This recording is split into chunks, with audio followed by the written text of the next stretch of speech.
Greetings, ladies and gents, and welcome to this new series called The Princess and the Human. It is a complete book, so there is an ending to the story. If you like this sort of content and you enjoy the story, I recommend going to the link and showing the author some love. Anyways, let's get on to the story. Book 1, Chapter 1, New Contact. The sound of her steps on the metal floor echoed through the empty hallway of the Star Trader. As Dr. Cathay made her way towards the medical bay, they were about to reach the final high plane for their journey. And she'd hoped to get a night's worth of sleep before they arrived at their homeworld, when a call from Her Highness, Princess Silkvani, had ended that hope. She had first expected some form of medical issue. Of all the inhabited planets in the Alliance territory, Hisvlekplia, homeworld of the Karinsnulv, was more or less the least suitable to House Veneri like them for an extended period. Suitable precautionary measures had of course been taken, and as guests they had been treated appropriately, while Her Highness had been busy with negotiating the new treaty. But the risks were never zero, and ailments taking a couple of days to show themselves happened. But apparently that wasn't the case. Her Highness hadn't specified the problem any further, only that they had a situation, and that she should come immediately. As she entered the medical bay, she was met by an unexpected emptiness. No one was here. Not only that, but the mobile bed was also missing. Was that the issue? No, that didn't make any sense. In the first place, she usually used the installed beds for treating patients on board. The mobile bed was meant for cases when an emergency case could not come to the medical bay on their own. Was there such an emergency? But why call her here then? Doctor, someone called out to her before she could lose herself in thoughts any further. Turning back to the door, she noticed one of the princess's attendants. I apologize if we made you wait, but our findings brought some unexpected complications with them. Findings? The attendant stepped aside, clearing the path for 3 of the guards to push the mobile bed in. Why all 3 of them were pushing it together, she couldn't tell, nor did she care. Her whole attention was on the fact that on the hospital bed laid something. Its shape loosely resembled their own race, the Veneri, save one missing pair of arms. It was also much smaller, 2/3 of her own height at best, and its frame looked very delicate, almost frail. The surface of its body appeared to be smooth and soft, leading Cathay to the conclusion that, unlike them, it was an endoskeletal race. It was clad in a simple white shirt and long blue pants, an excessive amount of clothing by Veneri standards, protective clothing, and battle armor not counting, of course. Cathay might have been Her Highness's personal physician, but since she always accompanied the princess whenever she left the planet, she had also amassed extensive knowledge of xenobiology. She knew all the alien races her people had made contact with, and yet none of them resembled the small creature even remotely.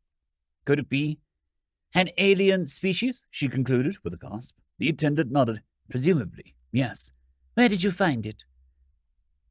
We picked up a strange signal, he started explaining. It didn't match any of the common code, but due to its repetitiveness, the operators concluded that it was some sort of distress call. Her Highness ordered us to investigate. We found what looked like an escape pod. The alien was the only one inside, already unconscious when we found it. We analyzed the air in the pod, and it seemed to resemble our own. Well, it's still alive, so that seems to be the case. We wanted to prepare standard first contact protocols, but Her Highness insisted that we'd first ensure that it was all right, which is where you come in. The attendant and the guards headed towards the door. We already performed the standard sterilization. When it wakes up, checked its condition, and then called the bridge so the princess can meet it. And be careful, one of the guards grunted as they left. That thing is heavier than it looks. Cathay ignored him and closed the door. She felt herself getting giddy as she was no longer able to contain her excitement. A new alien species, and she would be the first one to examine it. Not to mention that this was the first new contact in generations. Even the nobles critical of the princess would throw themselves at her feet if she brought it home. Politics might not have been Gathay's forte, but she knew how valuable it would be if they were the first to establish a good relationship with this new species. "All right, enough. Come on, Gathai, you are a professional." The doctor shifted her attention to the alien. Its thorax area slowly raised and sunk, likely a breathing motion. As there wasn't much else that she could do before it woke up, Gathai took out a sampling card and scraped off some cells from one of the exposed arms, careful not to accidentally injure the frail creature.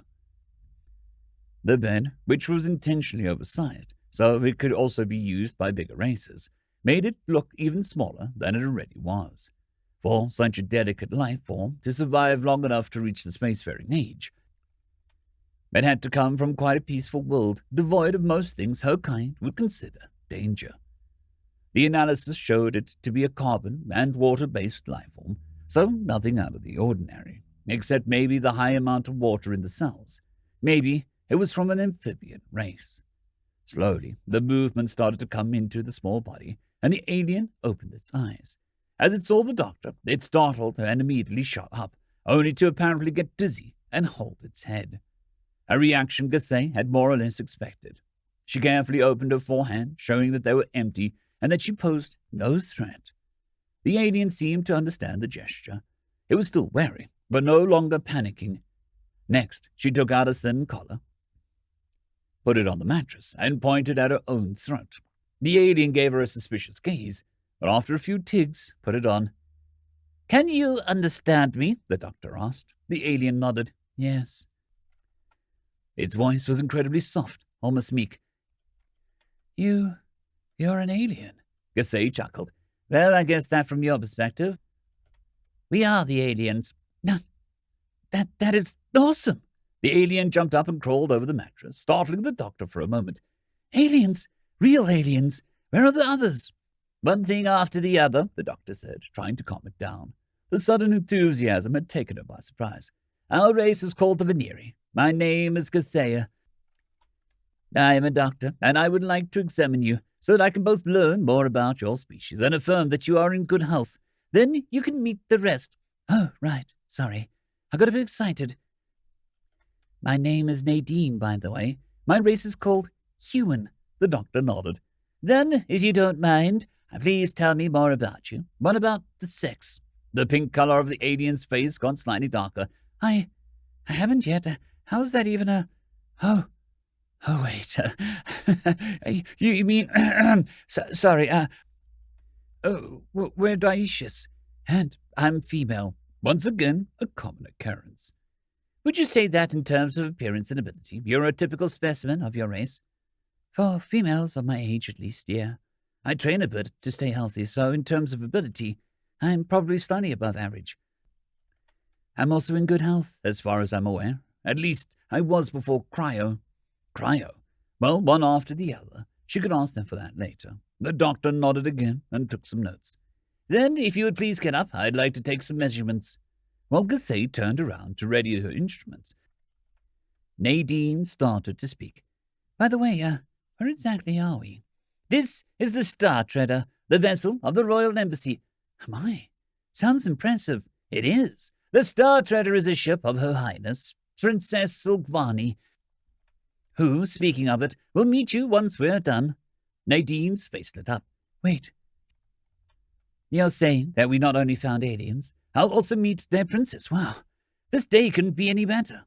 Gathai chuckled again. She was glad that the alien girl was so upbeat about her situation, if not downright happy, considering the opposite would have been just as reasonable.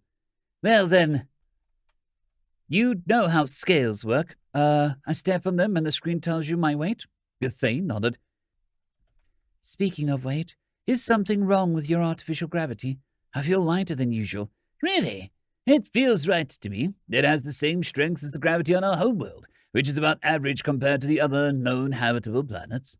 Huh, the small alien acknowledged, cocking her head. Then I guess Earth is a good bit above average. Well, anyway, if the scales are made with your gravity in mind, it should be fine. As Nadine stepped on the plate, a loud creaking noise became audible. The confused doctor looked at the display, but that only showed an error message. Did that stupid thing really break? I'm sorry. The doctor couldn't help but laugh. Did the petite girl really think that she broke it?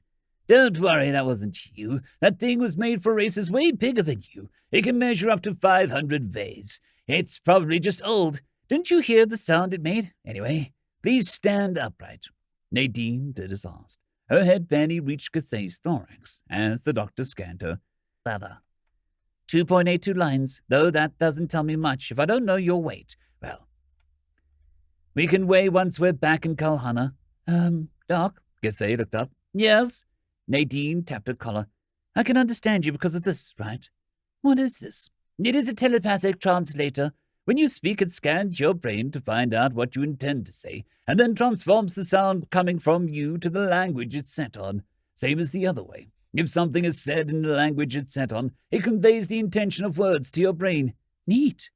Well, it has flaws, but better than nothing. Also, I'm sorry if it makes you feel uncomfortable. I know that many races consider wearing a collar as degrading. Necessary evil in it.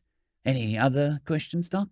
Well, I would like to know how much you can remember. How did you end up out here? Nothing too fancy. We found a planet that seemed hospitable. Way more out there than anything we ever explored. A colony ship was sent there. Papa and I were eligible, and it sounded like it was an awesome adventure, so I insisted we'd volunteer.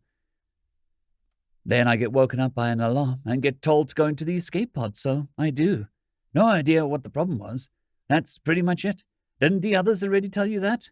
Gathay swallowed. I was not informed about any others, as far as I'm aware. We found only you. Nadine's gaze fell. Oh.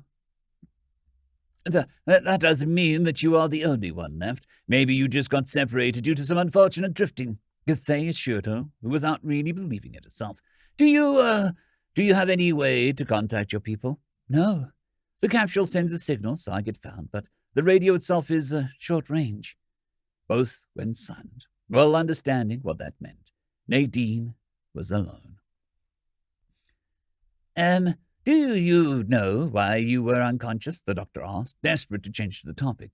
It seemed a bit too deep for a sleep. No, sorry. Do you have any indicator of how long you were out? I'm not terribly thirsty, so probably under a day.